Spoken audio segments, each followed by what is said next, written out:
Please welcome New York State Senator Andrew Goddardis, New York State Assemblymember Nili Rosick, Presidents of the New York State United Teachers Melinda Person, Mohonasen Central School District student Mecca Velasquez, and please welcome the 57th Governor of the great state of New York, Governor Kathy Hochul.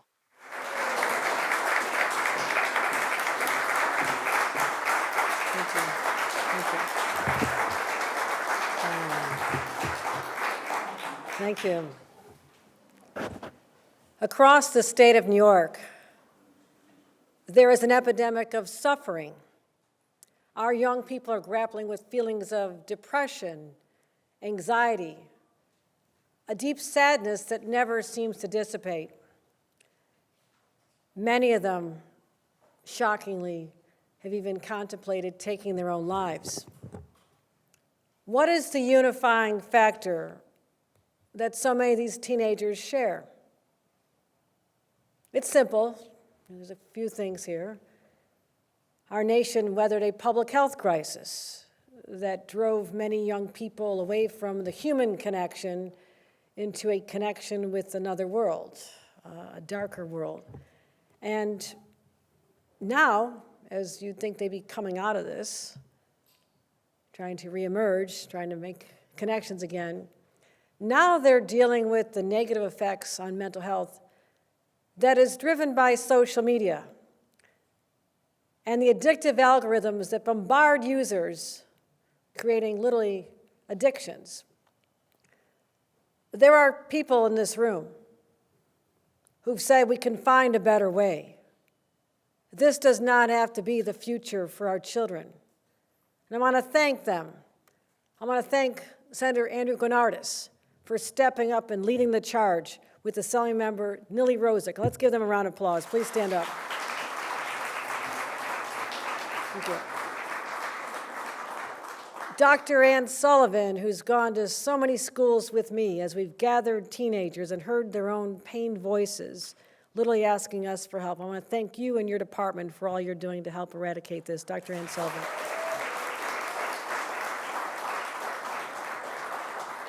Melinda Person, who's the head of NYSID, who's dealing with the teachers who are also becoming stressed because they see what's happening before their very eyes. They spend more time with the children.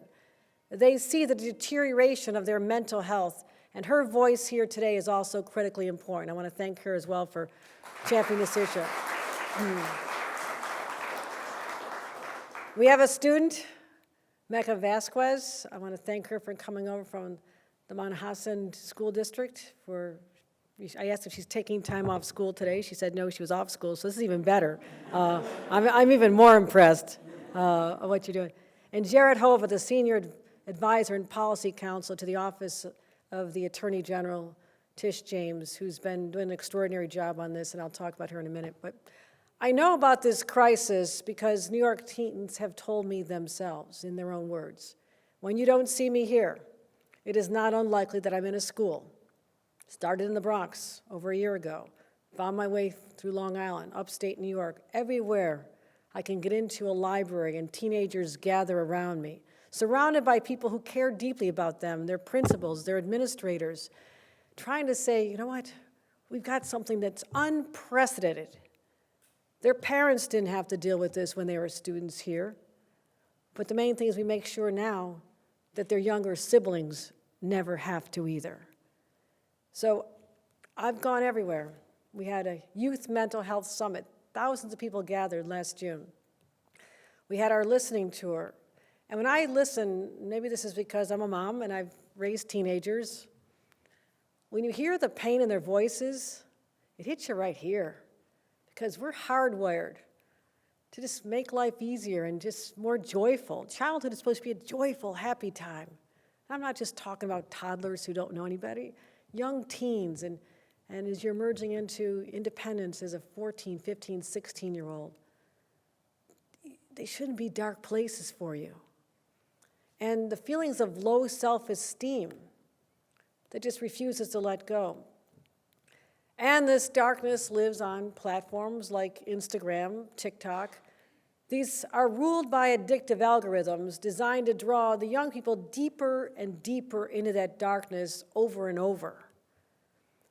These addictive feeds govern the content that social media feeds up to them. But it has also now taken over their well-being. It has gone too far. Not only do they target their insecurities, but it also makes them more inclined to have eating disorders, contemplate self-harm. And they're designed for one thing. When you talk about what addiction means, it's designed to keep them right where they're looking for the longest period of time. There's no escape from the clutches. And they try to collect as much personal information as possible. So young people are still figuring out who they are. Kind of a gawky time, except for Mecca, who's figured it all out. But right, I mean, it's just an awkward time in life. And I was, like all of you, I was young once. It's hard to believe. But the high school, middle school years can be tough. I wasn't the cool kid on campus. There's a lot of loneliness. But I never had continual bombardment to reinforce those feelings. I could find escapes. I found other places to go. I had a job. I made pizza and chicken wings most of high school. It worked out okay. But these toxic influences can be absolutely devastating. And now we have a mountain of data that confirms what many of us have known all along intuitively, that social media is hurting our kids. Last year, the United States Surgeon General announced that teens who use social media more than 3 hours a day face double the risk of depression and anxiety symptoms. Now, think about the kids we know, the teenagers we know. 3 hours would be a very light day, right? I mean, I've watched my nieces, and I have lots of nieces, and I have great nieces, and I'm watching these kids closely. And all of a sudden, they disappear from a family gathering for a long time.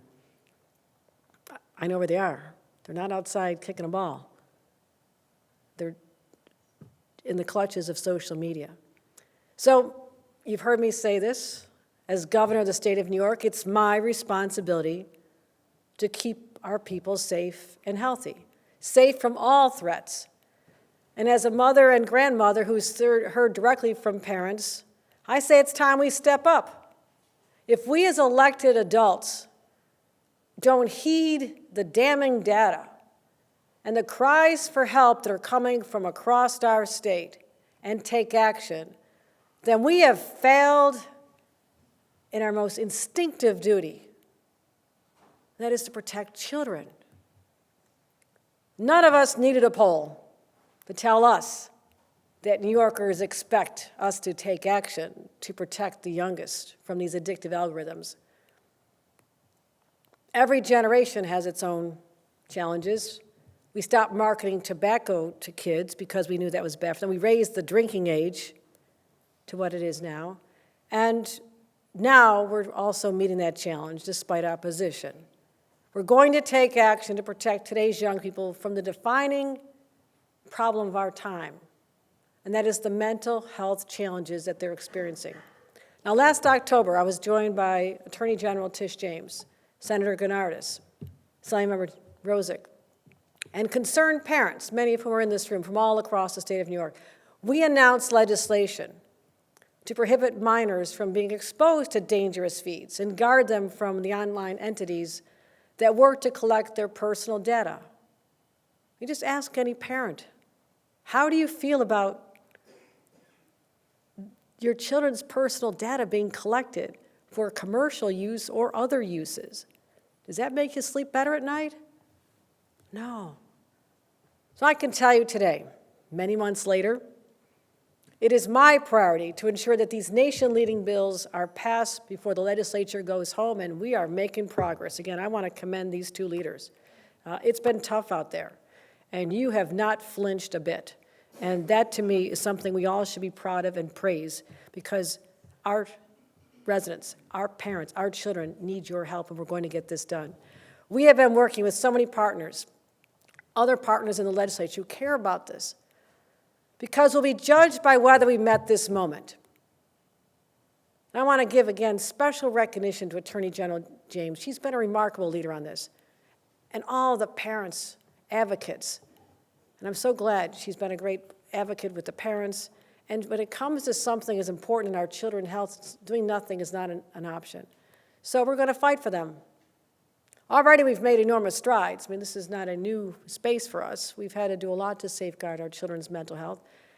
Our historic $1 billion mental health plan expands treatment for young people wrestling with eating disorders. It grows the number of youth community treatment centers, invests $10 million in youth suicide treatment programs, helped an additional 137 school-based mental health clinics across New York. There's already 1,200. So every child who needs help can access it. You realize how important that is? The hassle it is when you recognize something could be wrong with your child, or they're actually saying to you, I need some help. And the effort involved in trying to find someone who'll see them, miss school, you miss work to fit in the appointment, and then they say, well, you need to come back every week for maybe a year, and we'll see how things go. You're missing time at work, your child is missing school, you don't know even if they're going to be there the next year or not. And it's a major stressor for parents who are trying to even do the right thing. This is where the school, where a student spends most of their day with a loving, nurturing environment from administrators who care and will institute these in their schools, and the teachers who understand, yes, it's better that you take an hour off and go spend time with that counselor or that therapist because you'll come back more recharged. My philosophy has always been, we nip these problems now, and we can avoid a lifetime of students needing help later. That's why right now matters. Plus, we've also added $19 million for youth-focused enhancements to our continuum of care. Thank you, Dr. Sullivan. And I want to look no further than Mecca, a student who's with us today, because she's going to talk about what it meant to have these services, this help available in the confines of her school, not having to go out to a community and search for it. Sees a therapist at school, and it made all the difference. But unless we take on the addictive algorithms that give birth to so many of these challenges, then we're just treating the symptoms, right? Let's get at the cause. Let's get at the cause. And that's why these bills matter so much. Our kids are hurting, the educators are seeing them struggle every day, and the parents who just don't know what to do. They want to see their kids well-adjusted. The parents, everyone from infants to 18-year-olds, are worried about the uncontrolled world of social media influences and the uncontrolled world, the uncertain future that lies ahead if we don't put on the brakes now. We need to ensure that social media is, as was envisioned, a force for good, not a place where innocent children are bombarded and lured to a dark world that could change them forever. And I often think about my 2-year-old granddaughter, Sophia. Very, very young. But if something doesn't happen, at some point in her life, she'll be exposed as well. I'm glad my kids are old enough to have escaped this. MySpace was just starting. Remember that? And I remember saying to them, don't post anything that could stop you from being able to be a passive background check to be a Supreme Court justice. I literally told them when they were about 14 years old. They just looked at me, it's like, okay, Mom, we get it. So clearly they're not Supreme Court justices, but they did get jobs, okay? So we're saying enough is enough, okay? For Sophia and all those who are growing up in this digital world. And again, I'm so grateful for these partners who are standing up. The finish line is on the horizon. I can see it. We're this close, everybody. We can get this done. Let's give a round of applause to everyone in this room who cares enough about our kids and are going to stand up and fight for them. Thank you. Thank you, everyone. Thank you. And with that, let me bring up our champion, Senator Andrew Gennardis.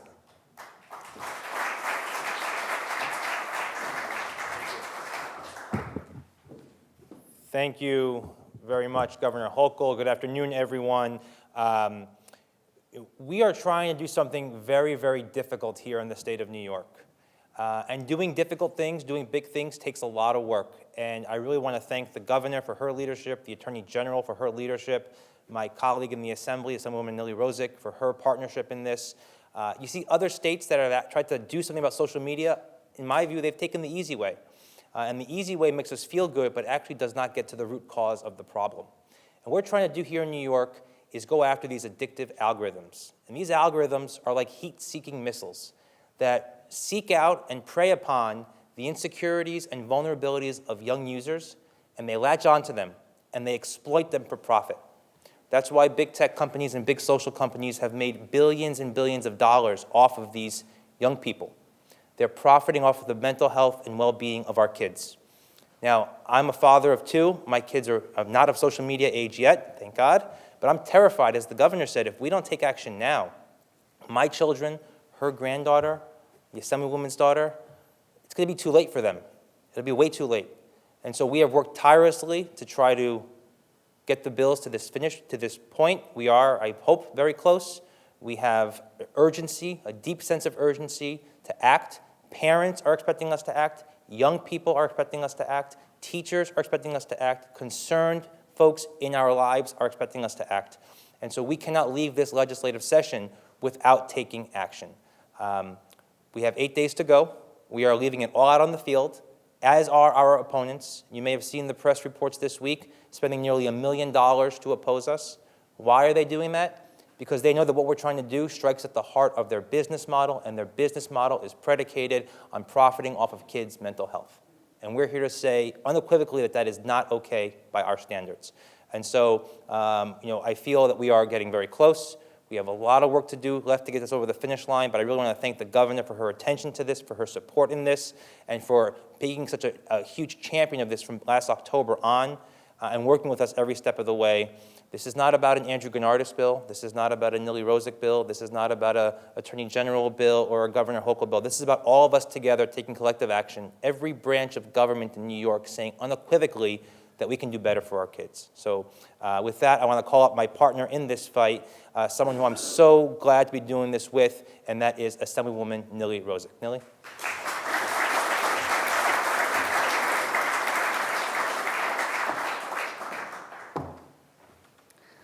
Well, good afternoon, everyone. So I'm also just so proud to stand alongside our governor, our attorney general, and my partner in all of this, Senator Gennardis. We could not have asked for a better and broader coalition led by Melinda and Mike Mulgrew and Common Sense Media and all of the parents who joined us over the last few months to really push this legislation. We have very few days left in this legislative session, but we need to get them over the finish line. These bills are so critical to the mental health and well-being of our kids. Their whole lives depend on it. And again, like has been said, it's our unequivocal stance that these bills will help us against digital exploitation. That's exactly what's happening each and every day, hours and hours spent on social media. This is not a small amount of kids who are being impacted. We're talking about millions of minors across the state. I've heard reports that 1 in 8 Instagram users actually experienced unwanted sexual advances in the last week alone. 2/3 of teens reported that they have been targeted by sexploitation schemes over and over again. The Department of Homeland Security even said that there are reports involving a child at risk, at imminent risk, have grown by more than 140% over the last few years. It's very clear that this is a national epidemic. It's not a few isolated incidents, and that's why I'm so glad that our governor has taken this on, taken head on right into the fight, because New York is a leader in this fight. And these tech platforms, they know exactly what the problem is. They know that that minors are being exploited, bullied, harassed, and harmed on the platforms that they own, but they don't do anything. They don't do enough to prevent it.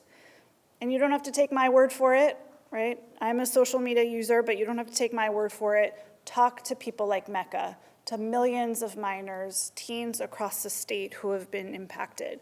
We had a teacher actually join us in Albany who's told the story about how her students were showing up to school groggy, tired, because they had been up all night scrolling, doom scrolling on these platforms.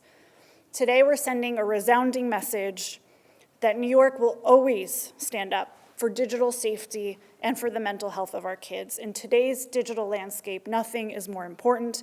Our children's online experience has a major impact on their future, not in just getting jobs, but in their well-being, their mental health. And that's why it's our responsibility today, before the end of session, to create a safer digital space by passing these bills. And I want to thank everyone in this room for helping make that happen. I'm going to introduce the next speaker, who needs no introduction, but she has been an incredible force in the halls of government, helping us grow this coalition from the very beginning. President Person, thank you.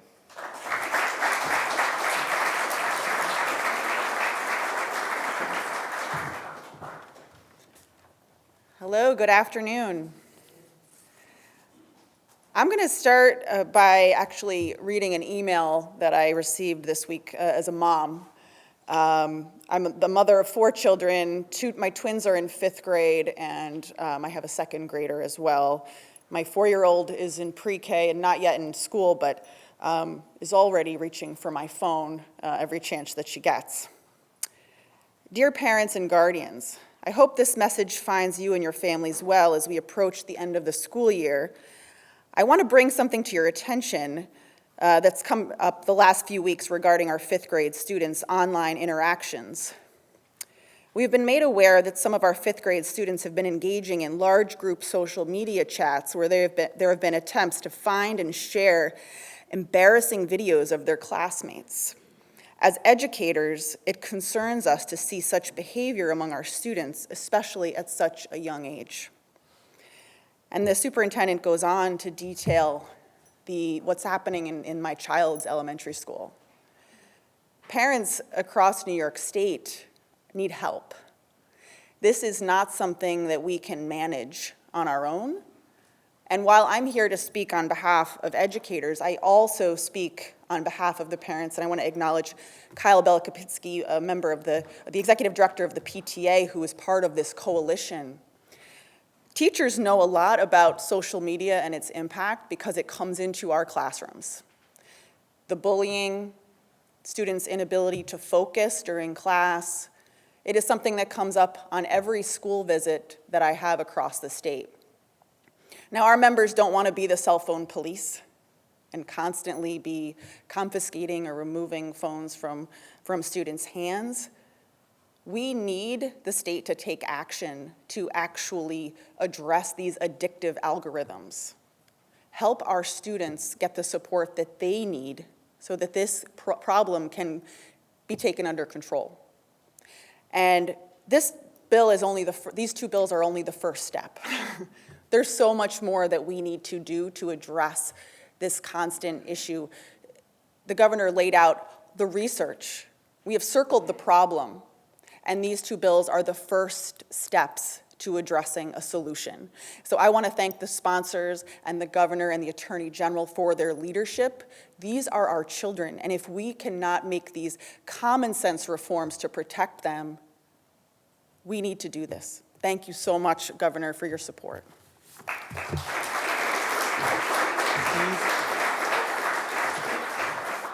And I'm going to introduce Mecca Vasquez, a student at Mohonasen Central School District, who will deliver the next remarks.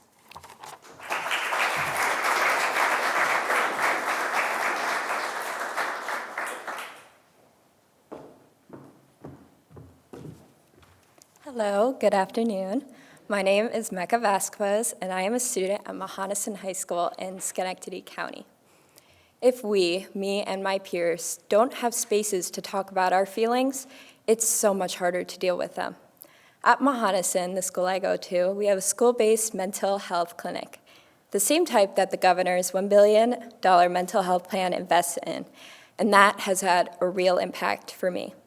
For a while, I was struggling with my mental health and the pressures of being a student and of course, being a victim of social media. One day, I asked my guidance counselor at school, and I was like, I'm really struggling to find therapy. And she said, we have therapy here in our school. It was great to get help from a therapist who really understood the issues and the pressure I was facing as an overachieving student. Having it available at my school made me feel like I was in control of my journey. So I'm really grateful for that, and I'm glad that more students at my school and all across the state are able to get this kind of help. I also want to speak on the issues that the governor highlighted regarding social media. For kids these days, social media seems like it's just part of life, but it's so true that it can be too much, and it's really overwhelming and addicting. Whether we're trying to learn or trying to hang out with our friends and family, we're hearing the bing on our phone.